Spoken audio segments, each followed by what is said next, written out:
of directors, the work that you do every single day. I didn't know I was getting an award. I probably still wouldn't have wore a tie, but I wanted to thank you. We look forward to the discussion. God bless. Now on to the main event.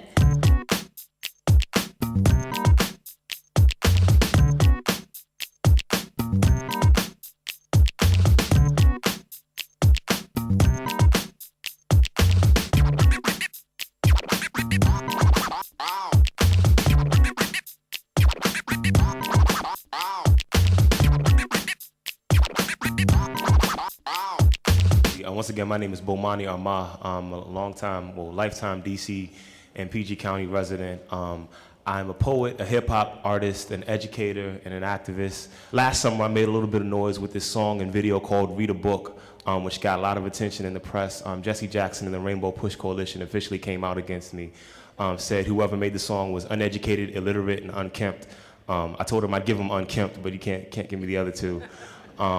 And so I'm passionate. I mean, the song and what I do in my life is really based around my two passions, which is popular culture, music, and media, and young people. And I love showing young people that they don't just have to intake media. If they can't find stuff on the radio or on television that represents their lives, their aspirations, that they can either find it or create it. And you're amazed, I'm amazed at how much the young people aren't really as blind as we think they are once we give them an option, different than like the thug life that's being sold to them. So that's where I'm coming from on the panel. And Angela Davis said we need to build bridges.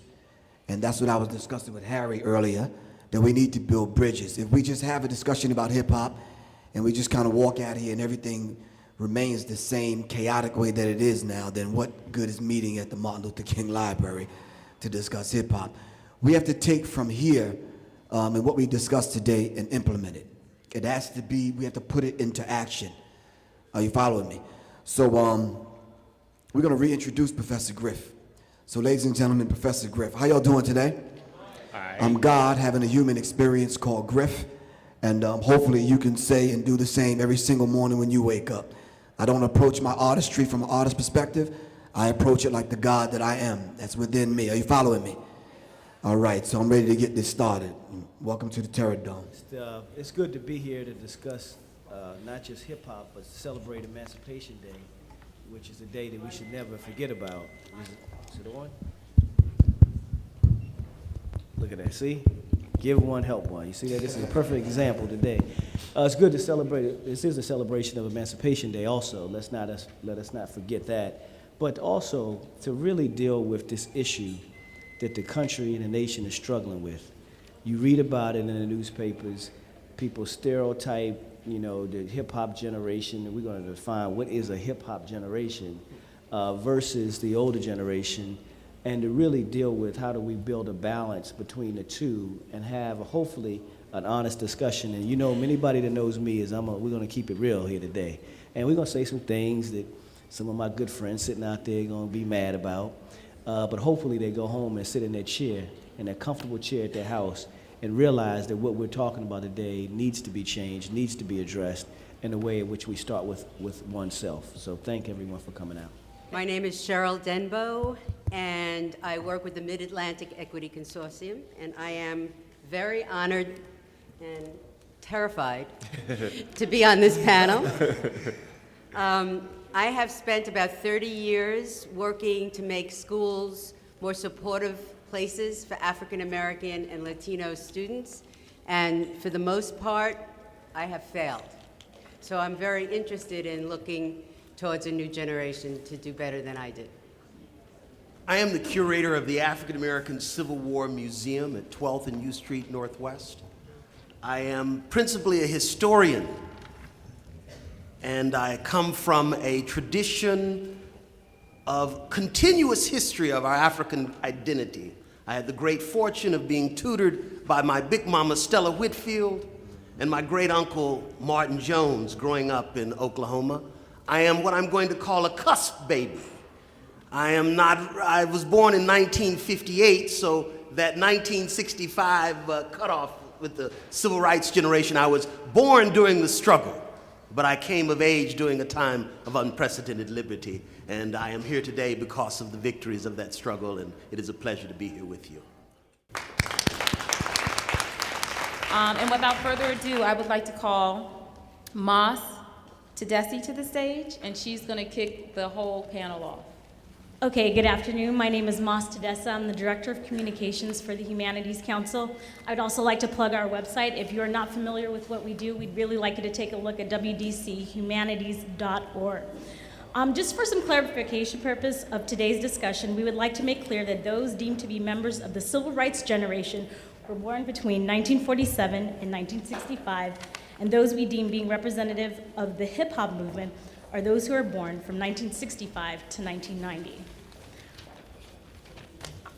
I wanted to also tie together a good definition about the hip-hop generation as well as the civil rights movement, and I found something that I felt really defined it.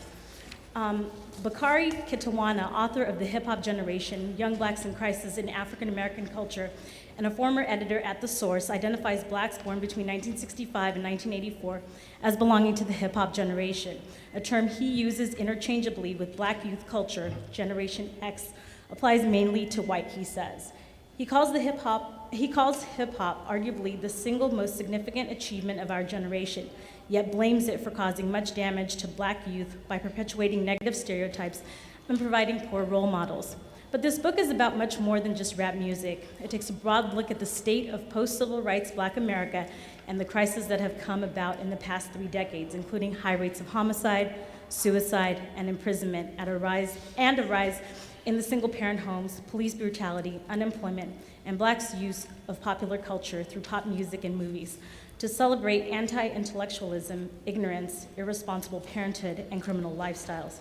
Serious problems indeed, but Kitwana acknowledges that members of this generation have more opportunities than their parents had and believes there is still time to make positive and lasting changes. I wanted to provide you with a statement just so that you get a sense of where our dialogue is going. Now, without any further ado, Don Murray, the chair of the Humanities Council, is going to be facilitating these panelists. I'd like to start it off with just one quick question. And I think it's important that we can, what do you think, when people think about the Civil Rights Revolution, and this is for all the panelists, when people think about the Civil Rights Revolution, what comes to mind? And to follow that up, I wanted to ask the same question, when people think about hip-hop culture, what comes to mind? Because I think part of it is that in many ways, I think that both of them have a lot of things that are similar and a lot of things that are different. But I think it's important that we start off by saying, for you, what did the Civil Rights Revolution, I would say, mean? And in your mind, what were you doing in 1968 when we began, and many people began to see in many ways, the demise or the closure of the Civil Rights Movement and the beginning of the movement in terms of hip-hop culture? So I'll go back. The first question is, what does the Civil Rights Revolution mean to you? Where were you in 1968? And I'll come back to the second question. And let's start with Bomani. All right. I wasn't anywhere around here in 68, considering I was born in 78. I know my generation holds the civil rights generation in a lot of esteem. We definitely feel disconnected